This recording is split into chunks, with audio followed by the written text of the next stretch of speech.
Здравейте на всички! Казвам се Никола Николаев и правя това видео във връзка с статия в Красив Шумен, която е споделена заедно с това видео. И съответно статията ще бъде с видеото и видеото с статията.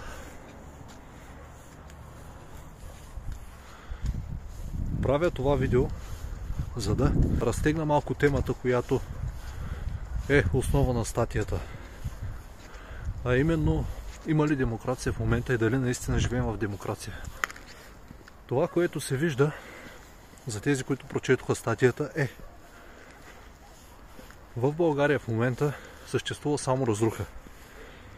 В момента се намирам в Провадия, на Овеч, и се замислям как тук познавам дори дребни хорица, които нищо лошо към тях лично, но за мен те вършат измекарски работи, като купуват гласове, занимават се с личния си интерес и закръпват интереса на хората. И в основата на това са тия пък, които са над тях и раздават на малките риби едни пари, за да може тези хора да дават парите на други хора, които пък могат да продадат и майка си за пари. Дали са кочове, кучета, чакали, характера им най-вероятно е като на чакалите. Чакалите са малко по-смели най-вероятно. Разни герберски издънки. Да са живи и здрави, няма да се разтягам много в тяхната посока. Та, има ли демокрация в България в момента? Какво е построено за последните 35 години почти?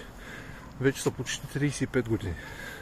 Даже се чудя дали не е крайно време да се замислим дали това е умишлено или просто ние сме толкова прости. Защото обществото винаги го води управлението. Но управлението се променя. Демокрацията в България позволява хората да избират своите управници. Делян Пеевски много добре говори за хората, само че най-вероятно хората са той и Бойко Борисов. И някой друга мисирка покрай тях, която намазва. Интересно ми е дали наистина това не е направено умишлено, дали наистина ние сме виновни. Истината рано или късно ще излезе наяве, но през това време ние сме длъжни да се опитваме да направим каквото можем, за да живеем в по-добър свят. На този свят няма нещо, което да ме накара да се чувствам по-горд от това да виждам байракът бяло, зелено и червено да се вее. Жал ми е, когато пагубното общество, родено между 1970 и 1990 година, след 90-та вече това е оттайката, това е производното на тия от 1970-80-та. А именно нищо. Едно голямо нищо, една голяма разруха, една огромна консумация и купчени фекалии. Жал ми е, когато виждам обезверени хора, и аз на моменти не вярвам, че нещо може да се промени, но в други моменти се запитвам какво точно представлява управата на България в момента, и не само на България, на цяла Европа. Като млад човек, който не е изцяло нати с цялата политическа обстановка, аз съм човек, който се опитва да разбере случващото се, наблюдавайки малко по малко фактите и следейки реакциите на различни кръгове във властта, за да направя личните си изводи. Обаче, покрай личните си изводи, виждайки, че хората, които взимат важните решения, са некадърни и малоумни, според мене, да защитят думите си с закона за свободата на словото, тъй че въпреки че България остава доста назаде по свобода на словото последните 20 години. А уж това е в основата на демокрацията. Виждайки как некадърниците, които взимат решения за властта в България, стават все повече, няма как аз като човек, който смятам, че размишлявам правилно, да не се намеся с моите думи. В статията, която споделям, може да прочетете една гледна точка, върху която се струва човек да просъждава. Случайно ли е това, което се случва в България? Случайно ли ни се пробутва псевдодемокрация, дивашки капитализъм? Аз все повече започвам да се замислям и стигам до извода, че умишлено се прави това нещо, за да бъдат обезверени хората. Сега като се загледаме, виждаме, че много хора не вярват в демокрацията. Много хора не вярват в капитализма. Това е така, защото в България съществува дивашка форма на капитализъм, който превари, той завари, който заложи, той ще спечели и така нататък. Това не е истинския капитализъм, въпреки че аз, по принцип, според мен, не трябва да съществува никакъв капитализъм в България, никаква демокрация. Трябва просто да има друг строй, под който всеки да бъде с равни права срещу всеки. Но това не е демокрацията, защото тя важи, измислена е в Гърция, важи за хора, които могат да носят оръжие и не са работници, не са занаятчи, не са предприемачи, не са никакви. За тях важи демокрацията. Тоест за хай лайфа, казано по днешному. Това е в основата на зараждащата се демокрация. В момента в България съществува представителна, пряка демокрация. Те са взаимно свързани, както и социална демокрация. Тази красота, която е тук и която заслужава да бъде видяна, може да се вкара в една логистика с куп райони в околността. Има доста забележителности наоколо, най-малкото скални камиони, скални пещери, скални манастири. Цяла североизточна България е усята с скални манастири, които са над 1000 години. Някои от тях са може би на над 2000 години. От 2, 3, 4, 5 век, тъй от преди това. Има толкова много находища, които ако бъдат вкарани в една логистика, могат да се използват за приход. Конкретно това е в Провадия. А тук, вместо да се случва нещо градивно, града не изглежда чак толкова зле, въпреки че една улица няма уред според мене. Да речем, че и това е лично убеждение, но тук се купуват гласове от издънки. Местни издънки, наркопласьори ли са, псевдомутри ли са, башмутри ли са. Съмнявам да са башмутри, защото башмутрите са материал от преди 1989 година, а този материал все повече се изчерпва. Тия хора вече са се пръднали в гащите, които се занимават с мутренска дейност от 90-те години. Башмутрите, а тия, които са останали, те са съществуват колкото да се казва, че са мутри. Да се казва, че са босове, да се казва, че са някакви... Някои от тях са либерали, може би. Различни хора от различни партии, но въпреки това факт е тук, че се купуват гласове от ГЕРБ.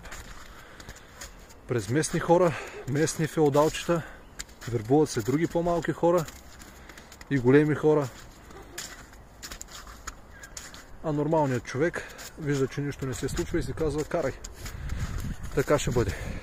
Ами не трябва да бъде така и дори да е безнадежно, ние не трябва да изтриваме вярата в себе си. Дори в момента в България да не цари истинска демокрация, ние сме длъжни да направим така, че хората да живеят свободно. В България в момента според мен е инсталирано, за да може хората да се залъжат какво всъщност е демокрацията и да се бъдат обезверени. И да се подеме в друга посока. Това ще се разбере с времето, след може би 10, 20, 30 години. В момента това, което трябва да направим ние, е да не позволяваме родината ни да бъде унищожавана. Няма как България да бъде унищожавана от некадърни люди, които не могат да правят нищо и не са направили нищо в живота си. Да изхвърлиш боклук, който не е твой, също е нещо голямо, което малките хора не могат да го извършат. Даже някой път, когато се наведа да хвърля боклук на някого, не пред него, а просто видя боклук на земята, който решавам да изхвърля, виждам, че хората ме гледат странно. Един вид аз съм на нивото на клошаря. По такъв начин ме гледат. А за мен те са бетер клошари. Това е истината. Намирам се на Овеч.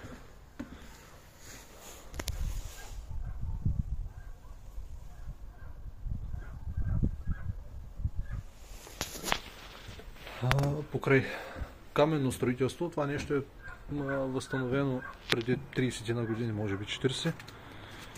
И в момента ми е интересно как тия, които са го възстановили,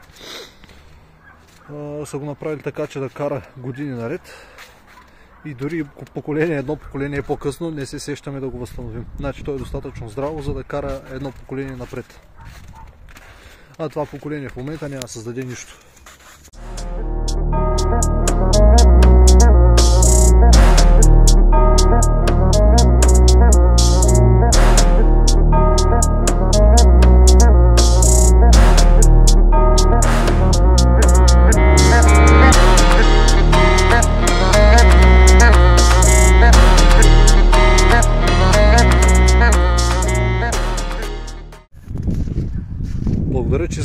това видео. Ако някой от вас, красив Шумен, красив Велики Преслав, красива Върбица, красива Варна, цялата околия, ако някой иска да съдейства, може да сигнализира най-малкото за незаконни сметища, за лични премеждия с властта, в които хората са сигурни, че са прави, можем да ударим по едно рамо и да бъдем полезни на всеки, който смята, че е прав и бива тъпкан от властта. Споделяйте ни снимки и локации на незаконни сметища. Ще покажа незаконно сметище край Шумен, което е съпътствано с соларен парк. Незаконно сметище съпътствано с соларен парк. Това нещо трябва да се види. То не трябва да се види, но трябва да бъде показано. Въпреки че отново хората, които са там, минават всеки ден през това място и не им прави кой знае какво впечатление. Мога да ви покажа как на това място в момента никне трева и същото време е облято в соларни панели. Едното произвежда кислород, а другото произвежда ток, който никога не може да се изплати, защото цената му е на практика 0, но в действителност доста по-висока, тъй като проектът, за който е построен соларният парк, струва пари. Той не е безплатен. Дори енергията след това да е безплатна. Както ветрогенераторите, сега ще ви пусна една снимка, която ще я задържа по-дълго време. Можете да видите ефективността от ветрогенераторите.